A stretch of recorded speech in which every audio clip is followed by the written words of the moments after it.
प्राचीन इतिहास की अगली श्रृंखला में देखते हैं शिशुनाग वंश। मगध पर शासन करने वाले वंशों में से एक शिशुनाग वंश भी एक है। मगध पर शासन करने वाला पहला राजवंश था हर्यक वंश और दूसरा शिशुनाग वंश, और इसके बाद नंद वंश होगा और उसके बाद मौर्य वंश। तो शिशुनाग वंश छोटा सा वंश है जो 412 ईसा पूर्व से 345 ईसा पूर्व तक शासन किया। इसका संस्थापक शिशुनाग है, फाउंडर शिशुनाग है। शिशुनाग की महत्वपूर्ण उपलब्धियों में है अवंती और वत्स का विलय मगध में कराया, अवंती गणराज और वत्स का विलय मगध में कराया। वज्र संघ पर नियंत्रण के लिए पाटलिपुत्र के अतिरिक्त वैशाली को भी राजधानी बनाया। वज्र महासंघ बड़ा खतरनाक है, अजातशत्रु से भी इसका युद्ध हुआ था। ये 8 गणराज्यों का एक संघ था, तो शक्तिशाली था। इस पे नियंत्रण के लिए पाटलिपुत्र के अतिरिक्त, पाटलिपुत्र तो है ही कैपिटल, और वैशाली को भी राजधानी बनाया। इसके बाद इस वंश का अगला शासक कालाशोक होता है। कालाशोक या काकवर्ण इसको कहते हैं, कालाशोक या काकवर्ण। वैशाली से पुनः पाटलिपुत्र राजधानी बनाई। ये वैशाली पाटलिपुत्र राजगृह राजधानी जरूर ध्यान कर लेना, कहीं नोट डाउन कर लेना एक जगह कॉर्नर पे, ताकि कंफ्यूजन ना हो आपको। इसके शासनकाल में द्वितीय बौद्ध संगीत का आयोजन हुआ। बौद्ध धर्म में हम लोग पढ़ेंगे संगीतियां, 4 या 5 संगीतियां हुई हैं। बौद्ध विद्वानों का, भिक्षुओं का महासम्मेलन होता था, बौद्ध संगीत का आयोजन हुआ। इस वंश का अंतिम शासक नंदीवर्धन हुआ। प्राचीन इतिहास में आप उसका फाउंडर और उसका लास्ट जरूर याद रखिएगा। पूरे इतिहास में किसी वंश का फाउंडर कौन है और अंतिम शासक कौन है, और जो मोस्ट प्रोमिनेंट है वो आगे हम लोग देखेंगे। देख रहे हैं नंद वंश को।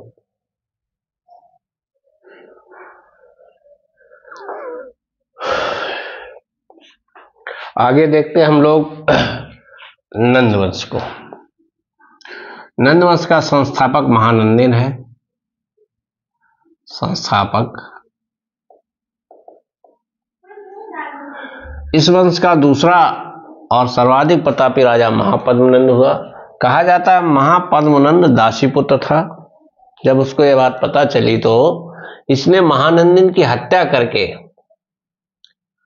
राजा बना, और न केवल राजा बना, जो उपाधियां धारण की, जैसे सर्वक्षत्रांतक, सर्वक्षत्र संहारक, भार्गव, अपरो परशुराम, एकराट, एक छत्र, सार्वभौम, इन उपाधियों से भी ऐसा लगता है कि उसे अपने ही पिता के प्रति कितना आक्रोश था। उसे लगता था कि हमारा पिता जो अपने आप को क्षत्रिय कहता है, मैं एक दासी पुत्र हूं, तो सारी उपाधियां ऐसी ग्रहण की जो क्षत्रियों के विपरीत हों। जैसे भार्गव परशुराम जी का नाम है, तो क्षत्रियों का स्वाभाविक विरोध था उनका, इसलिए वो भार्गव टाइटल रखा। अपरो परशुराम का तात्पर्य है दूसरा परशुराम, अपर मतलब दूसरा परशुराम। ये सारे टाइटल उसके शो करते हैं वो क्षत्रियों का विरोधी था। एक राट, एक छत, ये सब। दूसरा जो बड़ा महत्वपूर्ण काम है और लैंडमार्क वर्क माना जाता है, महापद्मनंद के शासनकाल में ही एक तनसुली नहर का निर्माण कराया कलिंग वाले क्षेत्र में।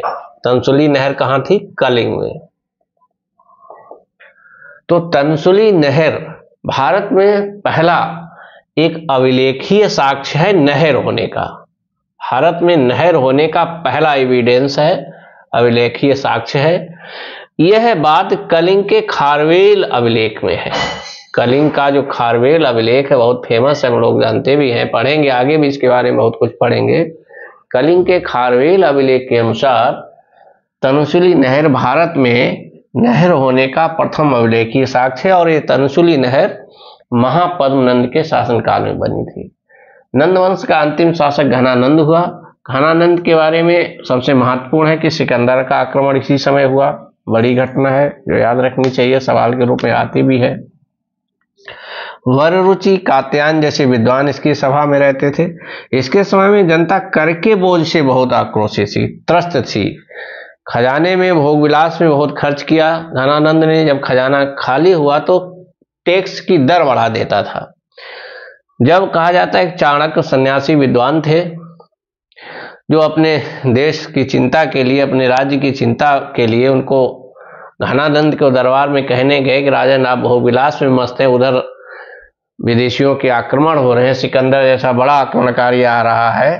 तो कहा जाता है घनानंद ने चाणक्य की चोटी पकड़ के बाहर कर दिया दरबार से, अपमानित करके। चाणक्य ने अपनी इस अपमान का बदला चंद्रगुप्त मौर्य को योद्धा बना करके और घनानंद को पराजित करके एक नए वंश की स्थापना की, जिसे हम लोग मौर्य वंश के रूप में आगे पढ़ेंगे की स्थापना हुई, उससे लिया जाता है। मौर्य वंश को हम लोग थोड़ा डिटेल में पढ़ेंगे, चाणक्य के बारे में भी पढ़ेंगे, उनकी किताब अर्थशास्त्र के बारे में भी जानेंगे। और अर्थशास्त्र प्राचीन भारत की इतिहास की जानकारी के एक बड़ा और महत्वपूर्ण स्रोत भी माना जाता है। तो अगले वीडियो में हम लोग मौर्य वंश देखेंगे, जो घनानंद की हत्या करके जो है अगला शासक बनते हैं चंद्रगुप्त मौर्य। चाणक्य के बारे में पढ़ेंगे, बहुत इंटरेस्टिंग होगा अगला वीडियो। बने रहिए हमारे साथ, तब तक के लिए बहुत बहुत धन्यवाद।